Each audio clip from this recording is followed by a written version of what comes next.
The atmosphere in the packed Super Bowl stadium was electric. Fans roared as teams entered the field, their cheers blending into a wall of sound that echoed through the massive arena. Celebrities filled the VIP section, mingling in their designer outfits, exchanging pleasantries, and sipping on champagne. Amidst the glamour and excitement, one figure stood out: a young man sitting quietly, a red MAGA cap perched on his head. Barron Trump. As the camera swept across the VIP section, it paused on Barron, zooming in on his calm, composed face. Within seconds, his image filled the jumbotron, and the reaction was instantaneous. A wave of noise rippled through the stadium. Some fans cheered loudly, while others booed just as fervently. The stark divide in reactions was palpable, and the tension in the air thickened. Social media erupted almost immediately. Tweets and posts flooded in. Barron Trump proudly wearing MAGA at the Super Bowl? Bold move. Why bring politics to the game? This is supposed to unite us. Leave the kid alone. He's just supporting his family. Seated just a few chairs away, Oprah Winfrey glanced at the jumbotron and then back at Barron. Her expression was neutral, but her eyes lingered on him. She leaned over to a fellow guest and whispered something, her gaze fixed on the young Trump. Though she was known for her composed demeanor, there was a fire in her eyes that hinted at an internal debate. As the first quarter ended, Oprah stood and made her way toward Barron. The pause in the game had quieted the crowd slightly, and the sound of her heels clicking against the polished floor seemed to echo in the hushed VIP area. She stopped just a few feet from him, her presence commanding attention from those seated nearby. "Barron," she began, her voice calm but with an unmistakable edge, "do you know what that hat means to people?" Barron looked up, his expression unreadable. He tilted his head slightly, as if considering her question. The noise in the stadium faded into the background as the two locked eyes, the tension in the air almost tangible. "What it means to people," Barron said, his voice steady, "depends on who you ask." Oprah raised an eyebrow, her lips pressing into a thin line. "That's a safe answer," she replied, her tone sharper now. "But do you understand why so many people find it offensive? Why it stirs up so much pain?" The surrounding VIP guests began to shift in their seats, sensing the rising tension. A few pulled out their phones, discreetly recording the exchange. The stadium may have been focused on the game, but in the VIP section, all eyes were on Barron and Oprah. Barron leaned back in his seat, resting his hands on the armrests. He glanced at the cameras still lingering in their direction before looking back at Oprah. His expression remained calm, but his voice carried a firmness that belied his age. "It's a hat," he said plainly. "To some people, it's a symbol of hope. To others, it's a symbol of division. But I can't control what it means to everyone." Oprah crossed her arms, her tone unwavering. "You're right, you can't control that. But you can control the message you choose to send. Wearing that hat here, at one of the most watched events in the world, what are you trying to say?" Several VIP guests murmured among themselves. The tension was growing thicker by the second, and the weight of the moment wasn't lost on anyone. Barron sat forward, his gaze unwavering. "I'm not trying to send a message," he said. "I'm just being myself. I wear this hat because it represents my family and what I believe in. That's my right, isn't it?" Oprah's eyes softened for a brief moment before her sharp gaze returned. "Of course it's your right. But rights come with responsibilities, Barron. You're not just anyone. When you wear that hat, people don't just see you, they see everything it stands for." Barron opened his mouth to respond, but before he could, a loud boo echoed from somewhere in the stadium. It was followed by another, and then a scattering of claps and cheers. The noise quickly built, spreading across the arena like wildfire. The cameras had shifted back to Barron and Oprah, broadcasting their exchange live on the jumbotron. The crowd's reaction became a cacophony, some fans standing to clap, others shouting their disapproval. A chant broke out in one corner of the stadium.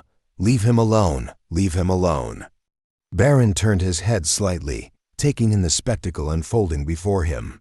Despite the chaos, he remained composed, though his grip on the armrests tightened slightly. Oprah stepped closer, her voice firm but quieter now, as if to shield their conversation from the roaring stadium. "This isn't just about you," she said.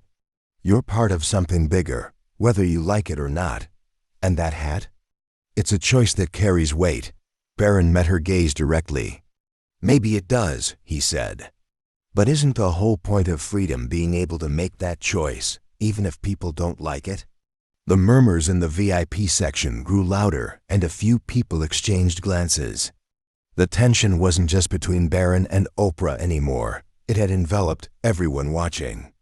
The game felt like an afterthought as the debate captured the attention of thousands.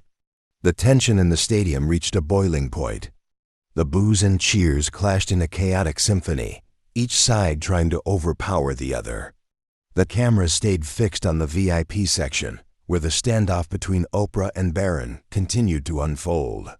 Suddenly, Oprah extended her hand, pointing toward Barron's MAGA cap. "Do you know," she said, her voice cutting through the noise, "how many people feel alienated because of what that hat represents? It's not just about politics, it's about lives, families, communities torn apart." The Jumbotron zoomed in closer, catching every detail of her impassioned words. The crowd, now fully aware of the confrontation, erupted once again.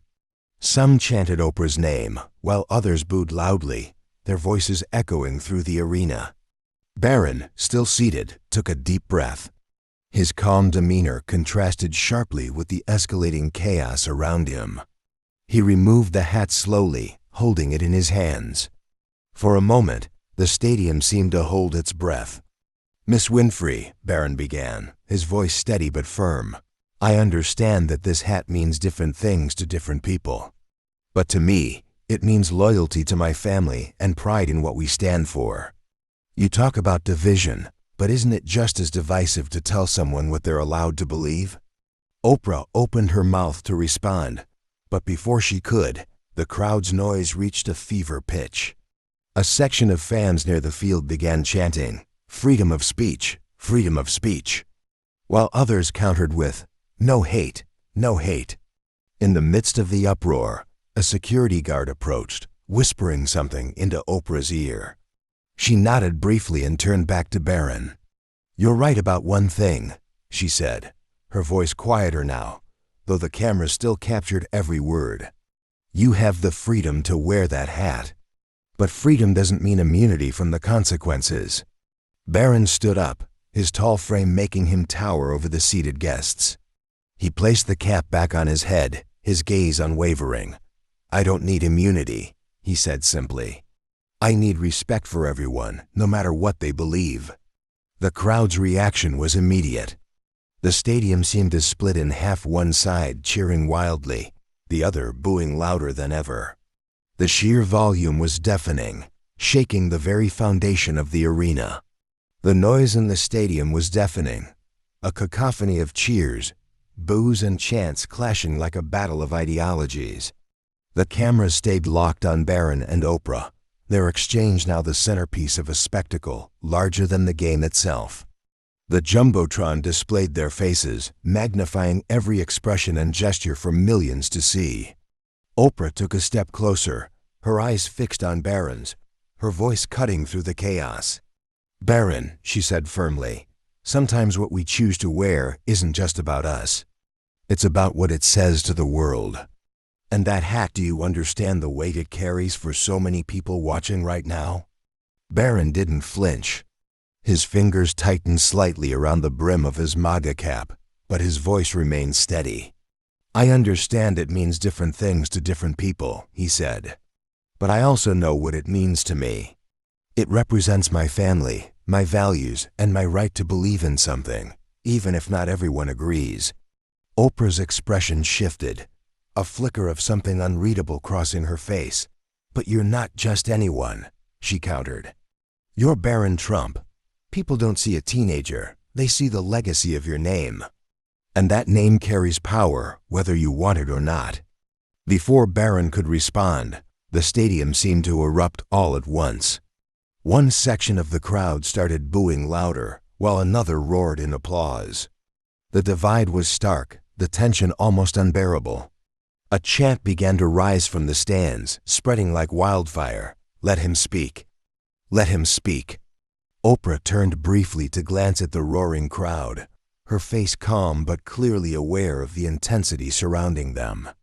She turned back to Barron, leaning in slightly. "You've got their attention," she said. "But the question is, what are you going to do with it?" Barron stood, the sudden motion drawing even more eyes to him. Holding the hat in his hands, he looked directly at Oprah, his voice cutting through the noise like a blade. "I'm going to show them that disagreement doesn't have to mean division," he said. "That we can believe in different things without tearing each other apart." The jumbotron captured his every word, and for a brief moment, the stadium seemed to quiet. Even those who had been booing moments earlier fell silent, caught off guard by the clarity in his tone. Then, from somewhere in the stands, a single clap broke the silence. It was quickly followed by more, until a wave of applause rolled through half the stadium. The other half, however, wasn't convinced. A new chant began, "No hate, no hate." The division was now undeniable, the noise rising to a fever pitch. Oprah took a step back, her gaze steady on Barron. "You've got more composure than most adults I've met," she admitted. "But this isn't over. Words are one thing, actions are another." With that, she returned to her seat, leaving Barron standing alone under the glare of the cameras. The stadium was alive with energy, the battle of ideologies now playing out in real time, both in the stands and across social media. Hashtags like #BarronTrumpSpeaks and #SuperBowlStandoff trended instantly, each carrying its own narrative of what had just unfolded. The stadium was alive with chaos. Cheers and boos clashed in an almost primal roar, as if the arena itself had become a battleground for two opposing ideologies. The cameras stayed fixed on Barron, whose steady posture belied the storm erupting around him. Social media was already ablaze, hashtags like #BarronTrumpSpeaks and #OprahClash dominating the feeds. Oprah, back in her seat, exchanged whispers with another guest, her eyes flicking toward Barron every so often. She wasn't done, everyone could sense it. But for now, she let the moment linger, the tension building like a coiled spring. Barron, still standing, looked out over the sea of faces. The jumbotron projected his image to every corner of the stadium, and the crowd's noise seemed to shift as people began realizing the weight of what was happening. He adjusted his cap slightly, pulling it snugly onto his head. The act, simple as it was, felt like a declaration. And then, just as the noise seemed ready to swallow the arena whole, Barron stepped forward, toward the railing of the VIP section. The camera zoomed in, capturing his every move. He raised a hand not to wave, but to signal for silence. The gesture was almost absurdly optimistic, but somehow it worked. The cheers and boos didn't stop completely, but they dimmed enough for his voice to carry. "I know a lot of you don't like this hat," Barron began, his voice firm yet measured. "I know some of you think it represents division, or worse, but to me, it's about something else. It's about believing in my family and in the values we stand for. That's what it means to me." The crowd murmured, the tension palpable. A few isolated cheers broke through the quiet, but the energy was still heavily divided. "And I know some of you disagree with me," Barron continued, his gaze scanning the audience. "That's okay. That's what freedom is about. We don't have to agree. But if we can't even respect each other while we disagree, then what are we really fighting for?" The stadium erupted again, but this time the noise was different.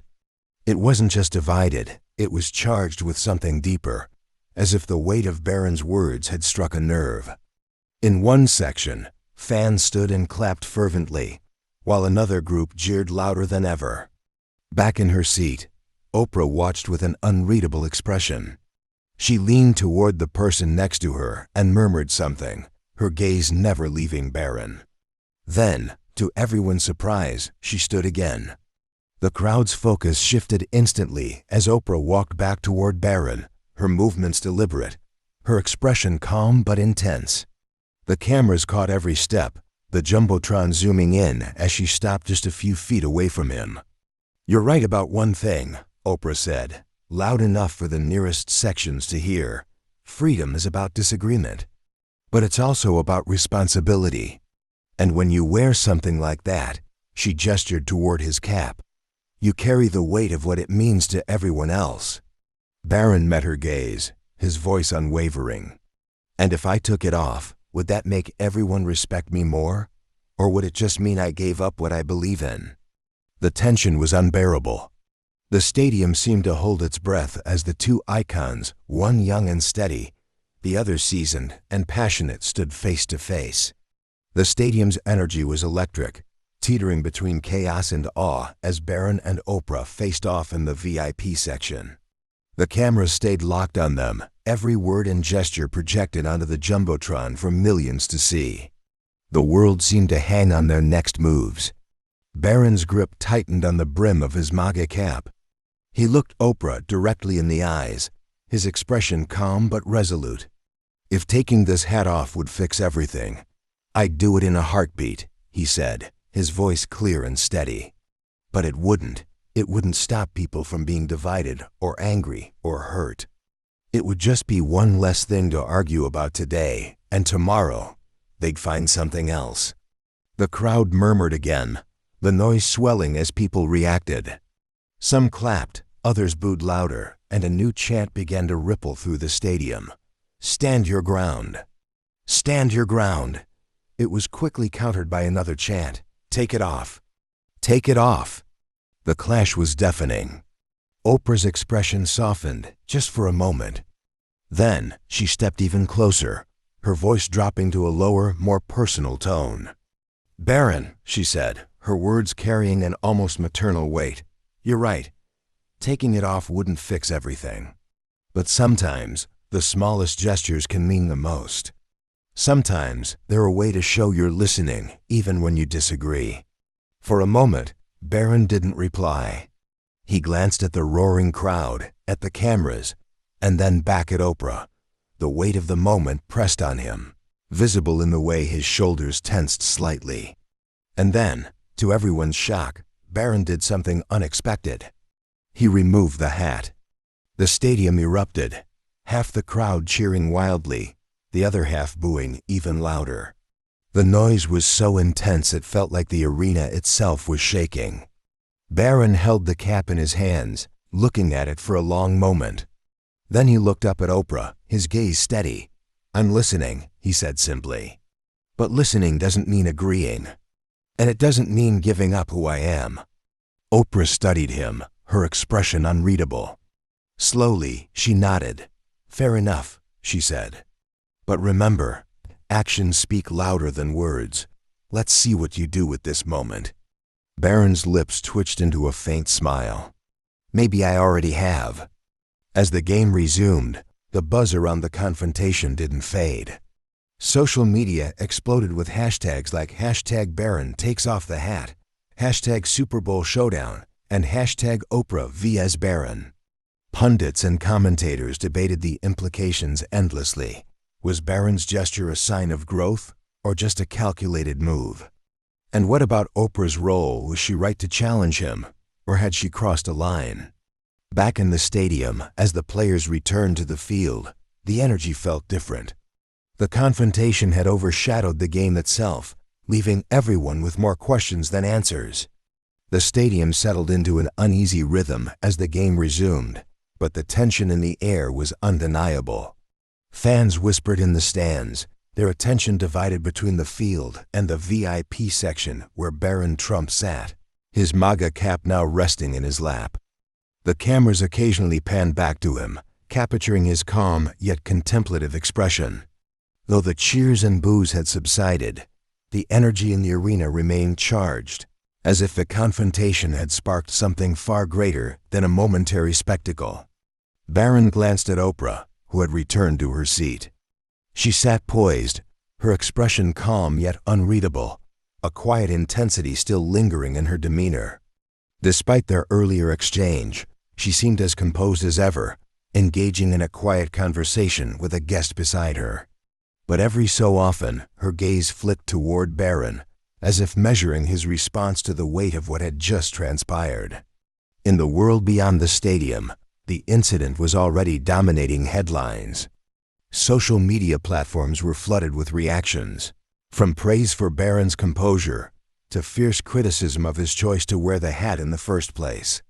Memes, hashtags, and fiery debates erupted online, capturing the attention of millions who hadn't even been watching the game. Everyone seemed to have an opinion. Was Barron courageous or naive? Was Oprah overstepping or simply challenging him to think? The world was divided, and the conversation was growing louder by the second. Barron sat back in his seat, his fingers brushing against the brim of the hat resting in his lap. He had removed it not as a concession, but as a gesture, a way to momentarily diffuse the storm that had erupted around him. Yet now, as he stared at it, he couldn't help but wonder if he had made the right choice. His father had always taught him to stand firm in his beliefs, no matter the backlash. Had taking off the hat weakened his stance, or had it shown strength in a different way? The game continued, the players moving across the field with precision and focus. But for Barron, it felt like the stadium had shrunk to just him and Oprah. He could still feel the weight of her words, the challenge in her tone. Freedom comes with responsibility. The phrase echoed in his mind, lingering like a distant bell that refused to fade. During a timeout, Oprah glanced in his direction and caught his eye. She leaned slightly toward him, her voice low but clear enough to cut through the noise. "You did well back there," she said, her tone softer now, almost as if she were speaking to someone she respected. "Better than most adults would have." Barron nodded slightly, his composure unshaken but his thoughts visibly swirling. "Thanks," he replied. "You made me think too." For a moment, there was silence between them, a fragile truce forming in the aftermath of their clash. It wasn't agreement, not even close. But it was something else, something rarer in moments of such stark division, mutual understanding. Neither needed to say more. The game played on, and the noise of the crowd faded into the background as the two sat quietly, each processing the weight of what had just unfolded. As the game neared its final moments, the tension that had gripped the stadium began to ebb, replaced by the familiar roar of fans cheering for their teams.